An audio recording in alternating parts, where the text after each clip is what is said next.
पावसाळ्याच्या पार्श्वभूमीवर महापालिकेने शहरातील धोकादायक इमारतीवर कारवाई सुरू केली।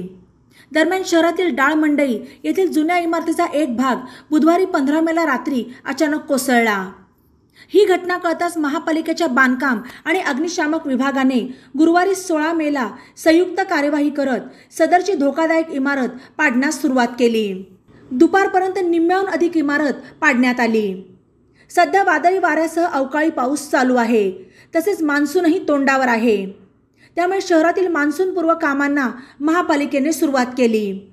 त्याचाच एक भाग म्हणून धोकादायक इमारतीच्या मालकांना नोटिसा देऊन त्या पाडून घेण्याची सूचना करण्यात आली।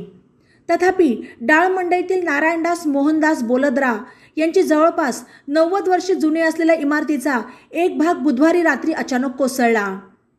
यावेळी महापालिका प्रशासन खडबडून जागे झाले। प्रशासनाने लागलीच सदरची धोकादायक इमारत पाडण्यास सुरुवात केली। या कारवाईत अग्निशामक विभागाचे शंकर मिसाळ, बांधकाम विभागाचे इंजिनियर श्रीकांत निंबाळकर यांच्यासह कर्मचारी सहभागी झाले। दरम्यान या इमारतीच्या मालकास आणि भाडेकरूंना महापालिकेने नोटीस दिली। 16 मे रोजी अतिरिक्त आयुक्त, उपायुक्त आणि शहर अभियंता यांच्या समवेत मनपाच्या इतर विभागांनी इमारतीची प्रत्यक्ष पाहणी केली। त्यावेळी आपले प्रतिनिधी नितीन वडोदरा आणि कांतीलाल वडोदरा यांच्याशी देखील संपर्क करण्यात आला आहे।